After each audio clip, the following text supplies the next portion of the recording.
Hi, I'm Sergio Maldonado with SLM General Contractors, and this is a continuation of what to do if you have a water leak inside your home. If you listen to our first video, by this time you have your home dried up by a professional water mitigation company, and now you're probably wondering, well, what is it going to cost me to get my home repaired and to take care of all these floors and drywall and paint and baseboards that got damaged or whatever else got damaged. A lot of the times, most of the times, we get calls about homeowners that are in this situation, and they call us and they ask us to come over to give them an estimate. What we tell them is that they need to contact their insurance adjuster first, and the insurance company needs to send this adjuster over to look at the property and do their own estimate. Because what happens is if we submit our estimate first, the insurance company is going to deny it. This happens 99% of the time because they want to use an estimating software. Most of the insurance companies use an estimating software called Xactimate. If we send in an estimate, a regular estimate, the insurance company most of the time will deny it.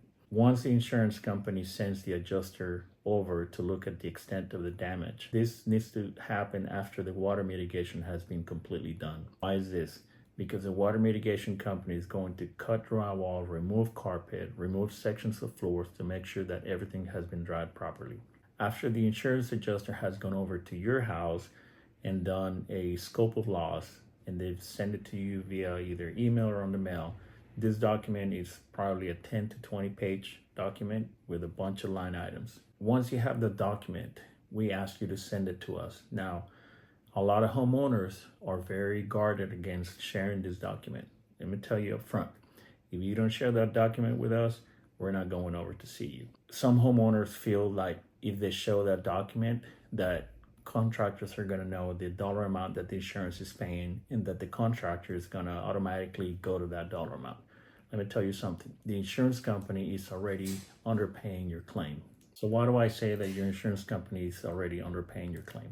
We've been doing this for about 10 years, and I think that in those 10 years, I have seen 2 insurance claims where the adjuster did not miss anything. Now, as a contractor, we cannot argue with your insurance about what should or shouldn't be paid. There's actually a law that prevents contractors from discussing policy coverage with your adjuster. But what we can do, we can discuss scope of work. What needs to be done to repair the home properly? What steps need to be taken and what materials and methods of repair need to be done? The process could take from 2 to 3 weeks. We have had some cases where the whole going back and forth with the adjuster took about a year. During this whole process, the homeowner has been left with the house in shambles, without flooring, sometimes without kitchen, with missing drywall. So I'm just telling you, this is going to be a long process and you need to be very patient. Unless you want to pay for all this repairs out of pocket, and then you can get reimbursed from the insurance. But really, who has the money to pay for all these repairs out of pocket sitting in your bank account? Rarely people do. Okay, now assuming that some time has gone by, whether it be 3 weeks or a month or 2 months in going back and forth with your insurance adjuster, and we now have an agreeable scope of work on what needs to be done on your home, now repairs can start.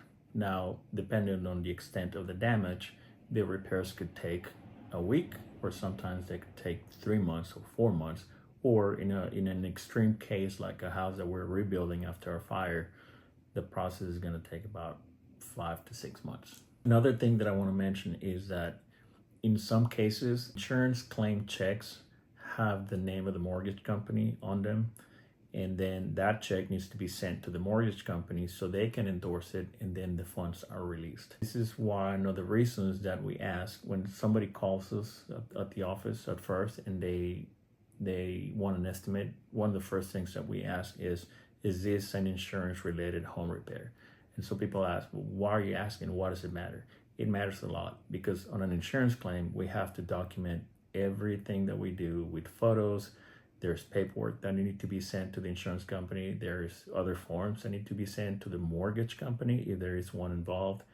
So it is a very lengthy process. So sometimes we have to stop the work until inspection is done by either the mortgage company or the insurance company before they release more funds. Another thing, when the repairs are paid through an insurance claim, the insurance company more than likely is going to retain a certain dollar amount, which is called recoverable depreciation. That dollar amount will not be released by the insurance company until all repairs are done. Okay, on the recoverable depreciation check, in order for the insurance company to release that amount, now since 2019, there's a new law in Texas where the insurance companies require homeowners to pay their deductible. Now, this deductible topic, it's confusing and misunderstood in most cases. Just know this, as a homeowner, the deductible is the responsibility that you need to pay first before the insurance company pays the rest of the home repairs. Just think about it as a health insurance claim. Let's say you have a health insurance coverage and your first responsibility is $10,000. It's the same thing with insurance claims for properties. You have to pay your deductible. Going back to the depreciation amount, the insurance company will require proof that you pay your deductible before they release this depreciation amount. Also, they will require photos of the work being completed and a certificate of completion from your contractor, in most, if we're doing the work, us, saying that all work has been completed. They're gonna call you to ask you if the work was completed, and then they'll release the funds. Now, those funds don't belong to you. They belong to the contractor. And the reason I'm saying that is because it is very common for homeowners to try to keep that last check and withhold payment. Now, this is where things get complicated, and we try to have this conversation with homeowners at first and explain the whole process. Now, some of the repairs are going to require inspections from the municipality. Let's say that we're doing plumbing or electrical or structural repairs. There needs to be a permit from the city wherever we're working at. Sometimes there needs to be structural engineer assessments and inspections. So all that needs to be billed to the insurance as we're going along. So as you can see by now, insurance claims are not an easy thing to do. They're quite complex. So we recommend that you get a contractor that is experienced in the insurance claim process and also dealing with mortgage companies if you have a need to do repairs to your home through an insurance claim.